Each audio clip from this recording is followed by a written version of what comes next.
সবাইকে স্বাগত দীপ্ত সংবাদে। সাথে রয়েছে দোলা ডলারের। শুরুতেই জানাবো সংবাদ শিরোনাম। 10,000 টাকার কৃষি ঋণ সুদ সহ মওকুফের সিদ্ধান্ত সরকারের। উপকৃত হবেন প্রায় 12 লাখ কৃষক। আলোকিত সমাজ গড়তে জ্ঞানী মানুষের বিকল্প নেই, 21শে পদক প্রদান অনুষ্ঠানে মত প্রধানমন্ত্রীর। অবশেষে অমর 21শে বইমেলা শুরু। বেশিরভাগ স্টলই অপ্রস্তুত, কিছু কিছু স্টলে চলছে নির্মাণ কাজ। পোস্টাল ব্যালটে খরচ বেশি হয়, প্রক্সি ভোটের চিন্তা নির্বাচন কমিশনের, বিশেষজ্ঞদের সমালোচনা।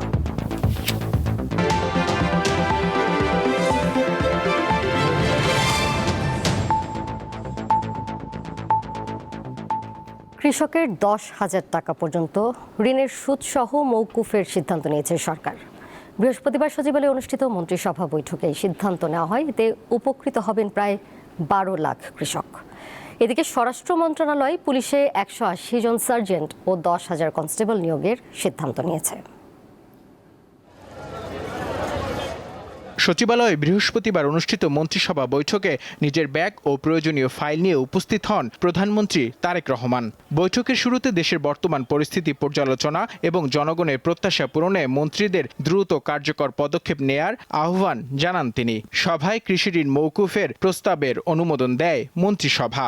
সরকার তার নির্বাচনী ইশতেহার অনুযায়ী শস্য, ফসল, মৎস্য ও পশুপালন খাতে 10,000 টাকা পর্যন্ত কৃষি ঋণ সুদ সহ মওকুফের সিদ্ধান্ত গ্রহণ করেছে। আসন্ন ঈদ উল ফিতর উপলক্ষে নিরাপদ নৌযাত্রা নিশ্চিত করতে বৃহস্পতিবার প্রস্তুতিমূলক সভা করেন নৌ, রেল, সেতু ও সড়ক পরিবহন মন্ত্রী শেখ রবিউল আলম। এ সময় তিনি বলেন, কোনো অবৈধ শক্তি আর চাঁদাবাজি করতে পারবে না। চাঁদা এবং চাঁদাবাজি দুটি জিনিস পার্থক্য আছে। চাঁদাটা কোনো সময়ে শ্রমিক এবং মালিকদের স্বার্থে তারাই নির্ধারণ করে মানে আমি বুঝাচ্ছি সমঝোতা করে তারা তাদের কল্যাণে কালেক্ট করে তাদের মতো ব্যয় করে, তাদের যে প্রক্রিয়া আছে সেটা তারা অনুসরণ করে। আর সেটা একটা কোনো জায়গায় এটাকে চাঁদাবাজি বলাটা কঠিন। চাঁদাবাজি আমি বলতেছি চাঁদাবাজি হচ্ছে সেইটি যেটি মানুষকে বাধ্য করে জোর করে নেওয়া হয়। আলাদা বৈঠকে বিদ্যুৎ, জ্বালানি ও খনিজ সম্পদ মন্ত্রী ইকবাল হাসান মাহমুদ টুকু জানান, বিদ্যুৎ ও জ্বালানি খাতের বিশৃঙ্খল অবস্থা দূর করে শৃঙ্খলা ফেরাতে সময়ের প্রয়োজন। এখানে কোনো ম্যানেজমেন্ট ফেলিয়ারের জন্য কিছু হচ্ছে না। আমার গ্যাস উত্তোলন করা হয় নাই। এই যে এখন আমরা গ্যাস উত্তোলন করার জন্য আমরা ভেরি অ্যাগ্রেসিভ প্ল্যানিং নিচ্ছি। আমরা বিদেশি ইম্পোর্টের উপর ডিপেন্ড করবো না। আমি এছাড়াও সচিবালয়ে জেলা ও উপজেলা আইন শৃঙ্খলা কমিটি পুনর্গঠন বিষয়ক সভায় অংশ নেন স্বরাষ্ট্রমন্ত্রী সালাউদ্দিন আহমদ। পরে তিনি পুলিশের নতুন নিয়োগের কথা জানান। 180 জন পুলিশ সার্জেন্ট নিয়োগের জন্য আমরা নির্দেশ দিয়েছি। আমরা প্ল্যান করতেছি আরও 10,000 নতুন কনস্টেবল নিয়োগ করা হবে দ্রুততার সাথে। তিনি জানান, পুলিশ সার্ভিস অ্যাসোসিয়েশনের পক্ষ থেকে পোশাক পরিবর্তনের যে দাবি উঠেছে তা আলোচনার মাধ্যমে ঠিক করা হবে। নূর আলম, দীপ্ত সংবাদ, ঢাকা। আলোকিত সমাজ গড়তে জ্ঞানী মানুষের বিকল্প নেই বলে জানিয়েছেন প্রধানমন্ত্রী তারেক রহমান। বৃহস্পতিবার 21শে পদক প্রদান অনুষ্ঠানে তিনি এ কথা বলেন। বিভিন্ন ক্ষেত্রে অবদানের স্বীকৃতি হিসেবে দেশের 9 জন বিশিষ্ট ব্যক্তি ও একটি প্রতিষ্ঠানকে এবছর 21শে পদক দেওয়া হয়েছে। ভাষা আন্দোলন, মুক্তিযুদ্ধ, শিল্পকলা, সাংবাদিকতা, সাহিত্য, শিক্ষা, অর্থনীতি সহ নানা ক্ষেত্রে গুরুত্বপূর্ণ অবদানের জন্য দেওয়া হয় 21শে পদক। গত 5 ফেব্রুয়ারি 21শে পদক 2026-এর জন্য মনোনীতদের নাম ঘোষণা করে সংস্কৃতি মন্ত্রণালয়। 21শে পদকের জন্য মনোনীত বৃহস্পতিবার সকালে রাজধানীর ওসমানী স্মৃতি মিলনায়তনে পুরস্কার জয়ী এবং তাদের প্রতিনিধিদের হাতে পদক তুলে দেন প্রধানমন্ত্রী তারেক রহমান। চলচ্চিত্রে ফরিদ আক্তার ববিতা, চারুকলায় অধ্যাপক ডক্টর আব্দুস সাত্তার, স্থাপত্যে মেরিনা তাবাসসুম, নৃত্যে অর্থী আহমেদ, পালা গানে ইসলাম উদ্দিন পালাকার এবং ভাস্কর্যে তেজস হালদার যশ এবার 21শে পদক পেয়েছেন। সঙ্গীতে মরণোত্তর 21শে পদক পেয়েছেন আয়ুব বাচ্চু। তার পক্ষ থেকে পদক নেন তার স্ত্রী ফেরদৌস আক্তার চন্দনা। এবছর 21শে পদক পেয়েছে ব্যান্ড দল ওয়ারফেজ। দলটির প্রধান মনিরুল আলম পদক গ্রহণ করেন। এছাড়া সাংবাদিকতায় 21শে পদক পেয়েছেন শফিক রেহমান এবং শিক্ষায় পেয়েছেন অধ্যাপক ডক্টর মাহবুবুল আলম মজুমদার।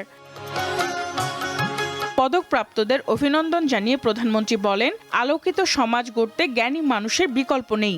রাজনীতিবিদগণ রাষ্ট্র পরিচালনার দায়িত্বে থাকলেও একজন রাজনৈতিক কর্মী হিসেবে আমি বিশ্বাস করি জ্ঞানী গুণীজন দিক নির্দেশনার ভূমিকা পালন করে থাকেন।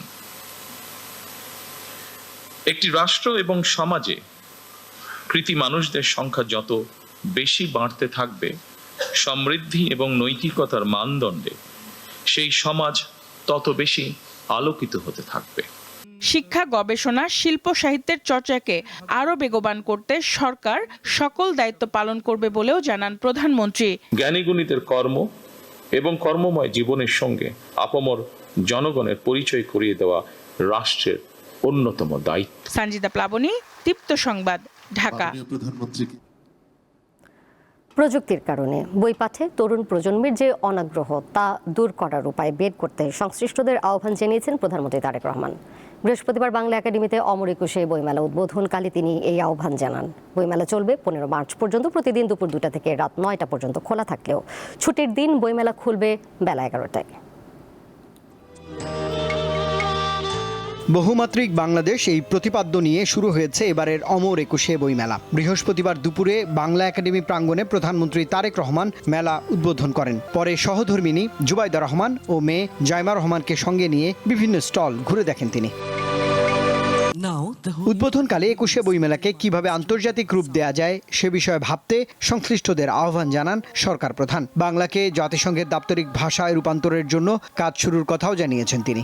বাংলা ভাষা ও সাহিত্য নিশ্চয়ই একদিন বিশ্ব সাহিত্যের জগতে আলো ছড়াবে। প্রতি বছর মেলার পরিসর বাড়লেও বই পড়ার অভ্যাস বাড়ছে কিনা সেই প্রশ্নও তোলেন প্রধানমন্ত্রী। বলেন, তরুণ প্রজন্মের মধ্যে বইয়ের প্রতি আগ্রহ বাড়ানোর উপায় খুঁজে বের করতে হবে। জ্ঞান বিজ্ঞানে সব শাখায় যাতে দেশ এগিয়ে যেতে পারে, নৈতিক মানসম্মান তেমন একটি উদার গণতান্ত্রিক রাষ্ট্র ব্যবস্থা প্রতিষ্ঠার লক্ষ্যে বর্তমান গণতান্ত্রিক সরকার অবশ্যই কাজ করবে। তিনি জানান, ফ্যাসিবাদ মুক্ত বাংলাদেশে জনগণের সরাসরি ভোটে একটি গণতান্ত্রিক সরকার যাত্রা শুরু করেছে। বইমেলা নিয়ে সরকারের পক্ষ থেকে যথাযথ সহযোগিতা করার কথাও জানিয়েছেন প্রধানমন্ত্রী। শিল্প সাহিত্যের চর্চাকে আরো বেগবান করতে রাষ্ট্র এবং সরকার তার দায়িত্ব অবশ্যই পালন করবে।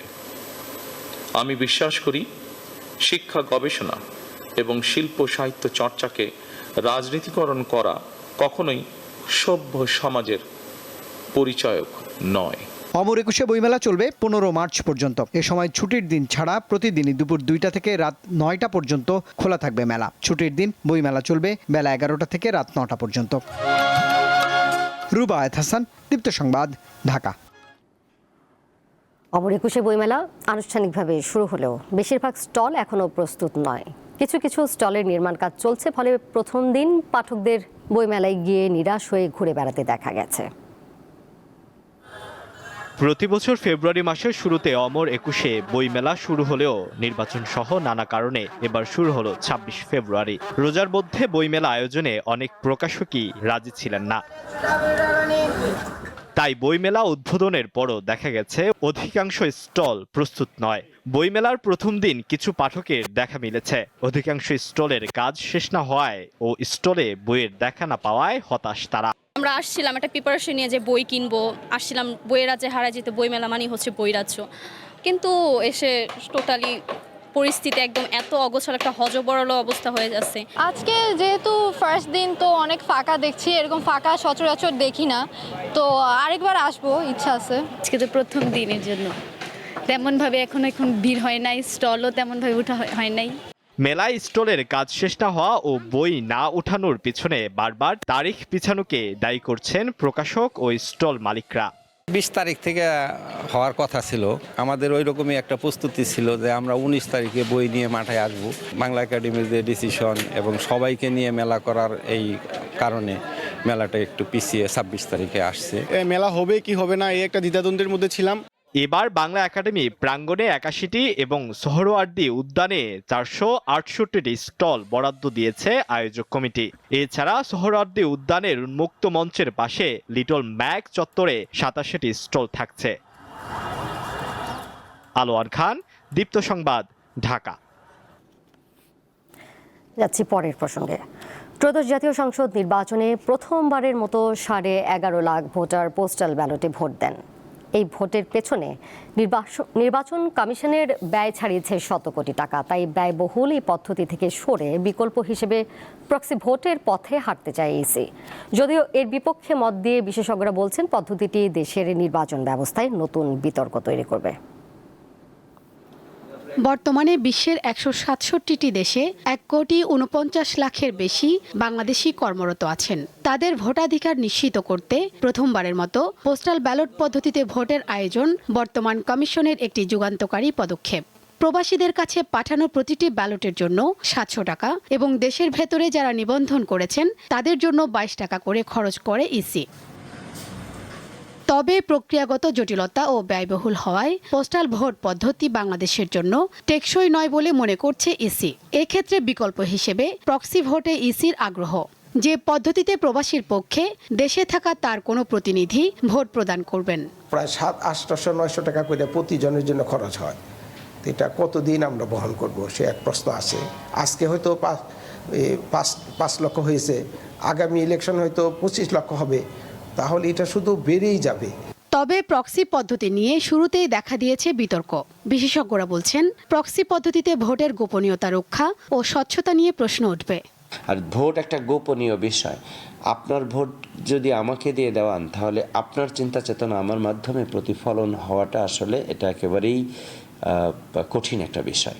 প্রক্সি ভোটটা আমরা মনে করি নাই যে এটা সঠিক, কারণ প্রক্সি ভোট সাধারণত অল্প কিছুর জন্য ক্ষুদ্র পরিসরে এটা ব্যবহৃত হয় এবং এটা সাধারণত ব্যবসায়িক প্রতিষ্ঠানে ব্যবহৃত হয়।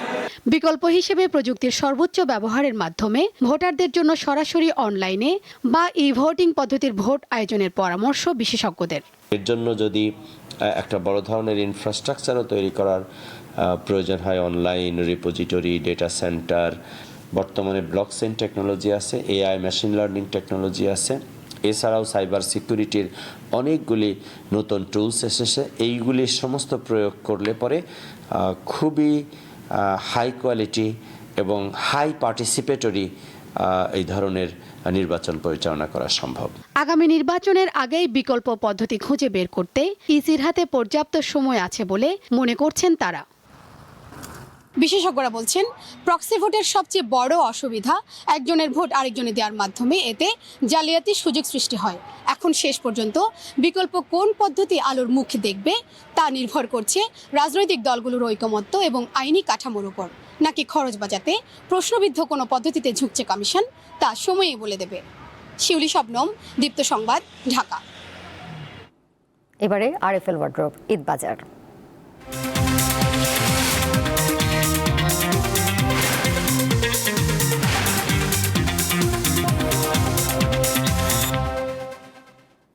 মুসলিম উম্মার সবচেয়ে বড় ধর্মীয় উৎসব ঈদ উল ফিতর। উৎসবের আবহে এখন কেনাকাটায় মত্ত রাজধানীবাসী, বিশেষ করে শৌখিন ক্রেতাদের পদচারণায় সরগরম নগরীর বসুন্ধরা সিটি। সকাল থেকে গভীর রাত পর্যন্ত বাহারি সব পোশাকের পসরা নিয়ে অপেক্ষায় বিক্রেতারা। পবিত্র ঈদ উল ফিতর সামনে রেখে উৎসবে মাতোয়ারা রাজধানীবাসী। প্রায় সবখানেই কেনাকাটার ভিড় শুরু হয়ে গেছে। বিশেষ করে শৌখিন ক্রেতাদের প্রথম পছন্দ বসুন্ধরা সিটি। চিরচেনা ভিড় আর উৎসবের আমেজ মহলের প্রতিটি ফ্লোরে। এবারের ঈদে তরুণীদের পছন্দের তালিকায় রয়েছে বাহারি ডিজাইনের সালোয়ার কামিজ এবং ফিউশনধর্মী পোশাক। দেশি ব্র্যান্ডের পাশাপাশি বিদেশি নজরকাড়া কালেকশনে ঠাসা দোকানগুলো। পুরুষদের পছন্দের শীর্ষে লিলেন ও সুতির আরামদায়ক পাঞ্জাবি। শিশুদের পোশাকের দোকানেও ভিড় চোখে পড়ার মতো। রকমারি সব শাড়িও বিক্রি হচ্ছে সমান তালে। রাজনৈতিক অস্থিরতা ছিল, এবার একটু পরিবেশ শান্ত আছে, তাই কেনাকাটাটা একটু আগেই হচ্ছে। দাম তুলনামূলক মনে হচ্ছে একটু বেশি, বাট দোকানদাররা যদি একটু কনসিডার করে দেন আমরা আমাদের পছন্দের জিনিসগুলো নিতে পারবো। লেজা জুতা ঘড়ি কিনবো এবারে দিবে। সুন্দর সুন্দর জিনিস এসেছে, নতুন নতুন জিনিস এসেছে, কিন্তু কিনতে যাচ্ছি যখন তখন একটু ডিফিকাল্টিস হচ্ছে, কারণ আমরা যারা মিডল ক্লাস বা আপার মিডল ক্লাস আছি তারা আসলে একটা বাজেট নিয়ে আসি। পোশাকের পাশাপাশি বিক্রি হচ্ছে কসমেটিক্স এবং জুয়েলারি। কেনাকাটার ফাঁকে খাবারের দোকানগুলোতেও ভিড় করছেন অনেকে। বেচাকেনা তো হচ্ছে, এবার দেখা যাচ্ছে যে খারাপ না, মোটামুটি হচ্ছে। ইফতারির সময় ভিড় হয়। আমাদের কালেকশনও প্রতিদিনই আসতেছে, নতুন নতুন প্রোডাক্ট আসতেছে। আশা করি সামনে আরো কাস্টমার আসবে। এখন পর্যন্ত মোটামুটি আলহামদুলিল্লাহ ভালো আছে। আগামী দিনও ইনশাআল্লাহ আশা করতেছি ভালো হবে। কালার ম্যাচিং এর জন্য আপনার এই জুয়েলারিটা ফলো হয়। সো আমাদের আসলে ইমিটেশন যাবে হয়তো 14 থেকে 15 রমজানের পরে একটু ভরপুর হবে। প্রায় সব শ্রেণীর মানুষের পদচারণায় মুখরিত বসুন্ধরা সিটি। কেনাকাটার এই ব্যস্ততা জানান দিচ্ছে ঈদ মানেই আনন্দ, আর সেই আনন্দের বড় একটি অংশ প্রিয়জনের জন্য নতুন পোশাক। হেদায়েতুল্লাহ সীমান্ত, দীপ্ত সংবাদ, ঢাকা। শেরপুর 2, ঢাকা 6 ও 7 এবং গাইবান্ধা 4 সহ বেশ কয়েকটি আসনে ভোটে অনিয়মের অভিযোগ করেছে জামায়াতে ইসলামী। অনিয়মের অভিযোগ তুলে হাইকোর্টের নির্বাচনী ট্রাইব্যুনালে মামলা করেছে দলটি। এর জবাবে সংশ্লিষ্ট আসনগুলোর ব্যালট পেপার, রেজাল্ট শিট নির্বাচন কমিশনের সংরক্ষণের আদেশ দিয়েছে আদালত। একই সাথে প্রতিপক্ষকে নোটিশ দেওয়ার নির্দেশ দেওয়া হয়েছে। এদিকে গণভোটের ফল সংশোধন করেছে নির্বাচন কমিশন। বৃহস্পতিবার প্রকাশিত নির্বাচন কমিশনের গেজেটে দেখা যায়, নতুন ফলে হ্যাঁ ভোট কমেছে প্রায় 10 লাখ, আর না কমেছে 1 লাখের মতো। বাতিল ভোটের সংখ্যা 74,35,196।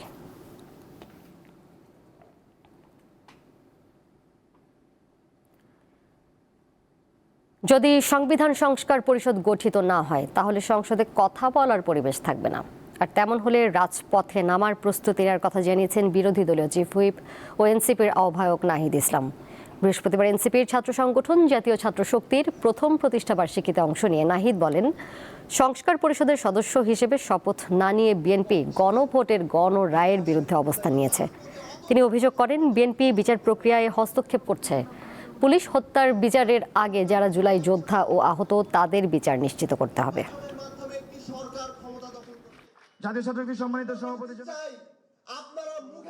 জুলাই গণ অভ্যুত্থানের সময় সেই যে যুদ্ধ পরিস্থিতি, যদি বিচার নিশ্চিত করতে হয় অবশ্যই আগে যারা জুলাই গণ অভ্যুত্থানে জুলাই যোদ্ধা যারা আহত হয়েছে, শহীদ হয়েছে, তাদের বিচার আগে নিশ্চিত করতে হবে।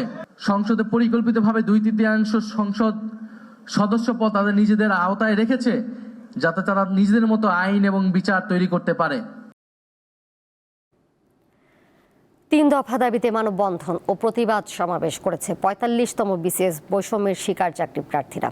বৃহস্পতিবার বিকেলে ঢাকা বিশ্ববিদ্যালয়ের রাজু ভাস্কর্যের সামনে এই প্রতিবাদ কর্মসূচি পালন করেন তারা। 45তম বিসিএস এর বিশেষ প্রার্থীরা চরম বৈষম্যের শিকার উল্লেখ করে তারা বলেন, 2022 সালের বিজ্ঞপ্তি অনুযায়ী পরীক্ষায় অংশগ্রহণ করলেও বিসিএস কর্তৃপক্ষ এক এক সময়ে এক এক ধরনের আচরণ করছে।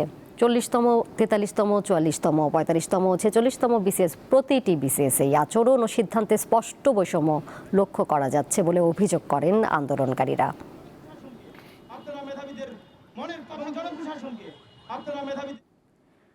1971 সালে মহান মুক্তিযুদ্ধে মানবতা বিরোধী অপরাধের মামলায় বাগেরহাটের খান আকরামকে খালাস দিয়েছে আপিল বিভাগ। বৃহস্পতিবার প্রধান বিচারপতি জুবাইর রহমান চৌধুরীর নেতৃত্বাধীন বেঞ্চ এই রায় দেয়।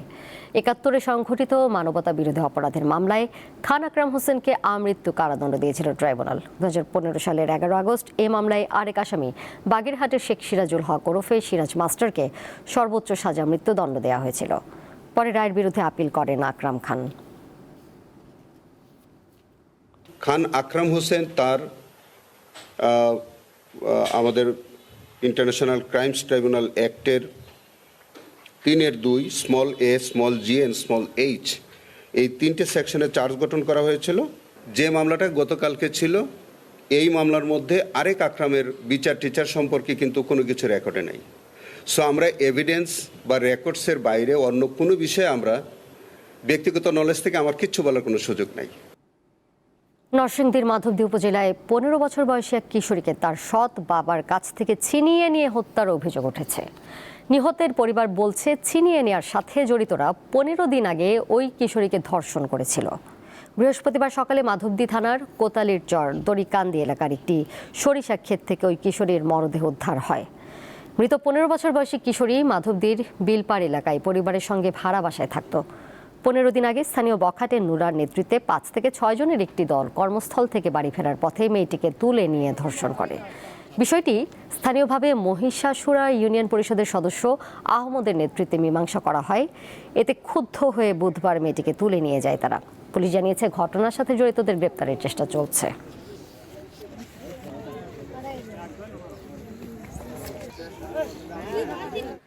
চট্টগ্রামের চন্দনাইশ উপজেলার উত্তর গাছবাড়ি এলাকায় গুলিবিদ্ধ হয়ে চন্দন দে নামে এক ব্যক্তি নিহত হয়েছেন। এলাকাবাসী জানিয়েছে, বৃহস্পতিবার ভোরে একটি মাইক্রোবাসে অন্তত 10 জনের সশস্ত্র ডাকাত দল চন্দন দে ও তার প্রতিবেশী নিতাইদের গোয়াল ঘরে হানা দেয়। এ সময় বাধা দিলে ডাকাতরা চন্দনকে গুলি করে 3টি গরু নিয়ে পালিয়ে যায়। গুরুতর আহত অবস্থায় হাসপাতালে নেওয়া হলে চিকিৎসক তাকে মৃত ঘোষণা করেন। ঘটনার সত্যতা নিশ্চিত করে পুলিশ জানায়, সিসিটিভির ফুটেজ পর্যালোচনা করে জড়িতদের শনাক্তের চেষ্টা চলছে। এবারে জানিয়ে দেব আন্তর্জাতিক প্রসঙ্গ। মধ্যপ্রাচ্যে চলমান উত্তেজনার মধ্যেই পরমাণু ইস্যুতে 3য় দফার বৈঠক করেছে যুক্তরাষ্ট্র ও ইরান। স্থানীয় সময়ে বৃহস্পতিবার সকালে সুইজারল্যান্ডের জেনেভায় ওমানের কূটনৈতিক মিশনে আলোচনা শুরু করেন দুই দেশের কর্মকর্তারা। পরে ইরানের পররাষ্ট্র মন্ত্রণালয়ের একজন মুখপাত্র জানান, বৈঠকে পারমাণবিক কর্মসূচি এবং নিষেধাজ্ঞা প্রত্যাহারের বিষয়ে গুরুত্বপূর্ণ আলোচনা হয়েছে। এই পর্যন্ত আলোচনা ইতিবাচক হয়েছে বলে ইঙ্গিত দিয়েছে মধ্যস্থতাকারী ওমান। দুই পক্ষ আবারও আলোচনায় বসবে বলে জানা গেছে। এর আগে পরমাণু চুক্তিতে রাজি না হলে ইরানে সরাসরি সামরিক অভিযানের হুমকি দেন মার্কিন প্রেসিডেন্ট ডোনাল্ড ট্রাম্প। ইরানের পররাষ্ট্রমন্ত্রী আব্বাস আরাকচি বলেছেন, কূটনৈতিক সমাধান খুঁজে পেতে চায় তেহরান, তবে যুক্তরাষ্ট্র সামরিক পদক্ষেপ নিলে তা প্রতিহত করা হবে। কিউবার জলসীমায় প্রবেশ করায় যুক্তরাষ্ট্রের একটি স্পিড বোটে সীমান্তরক্ষী বাহিনীর গুলিতে 4 জন নিহত হয়েছেন। এতে আহত হয়েছেন আরও 6 জন। স্থানীয় সময় বৃহস্পতিবার কিউবার স্বরাষ্ট্র মন্ত্রণালয় বিষয়টি নিশ্চিত করেছে। দি গার্ডিয়ানের প্রতিবেদনে বলা হয়, ফ্লোরিডা ট্যাগযুক্ত একটি স্পিড বোট কিউবার মধ্যাঞ্চলের ভিলা ক্লারা প্রদেশের কায়ো ফালকোনেস এলাকার কাছে শনাক্ত করা হয়। পরে পরিচয় যাচাইয়ের জন্য সীমান্তরক্ষীরা কাছে গেলে স্পিডবোটটি থেকে গুলি চালানো হয়। এতে কিউবান সীমান্তরক্ষী বাহিনীর একজন কমান্ডার আহত হন। পরে কিউবার সীমান্তরক্ষী পাল্টা গুলি চালালে এই হতাহতের ঘটনা ঘটে। যুক্তরাষ্ট্রের পররাষ্ট্রমন্ত্রী মার্কো রুবিও বলেছেন, নৌযানটিতে থাকা ব্যক্তিদের জাতীয়তা এখনও স্পষ্ট নয়। এর সাথে শেষ করব দীপ্ত সংবাদ। যাবার আগে শিরোনামগুলো জানিয়ে দিব আরও একবার। 10,000 টাকার কৃষি ঋণ সুদসহ মওকুফের সিদ্ধান্ত সরকারের, উপকৃত হবেন প্রায় 12 লাখ কৃষক। আলোকিত সমাজ গড়তে জ্ঞানী মানুষের বিকল্প নেই, 21শে পদক প্রদান অনুষ্ঠানে মত প্রধানমন্ত্রীর। অবশেষে অমর 21শে বইমেলা শুরু, বেশিরভাগ স্টলই অপ্রস্তুত, কিছু কিছু স্টলে চলছে নির্মাণ কাজ। পোস্টাল ব্যালটে খরচ বেশি হয় প্রক্সি ভোটের, চিন্তা নির্বাচন কমিশনের, বিশেষজ্ঞদের সমালোচনা।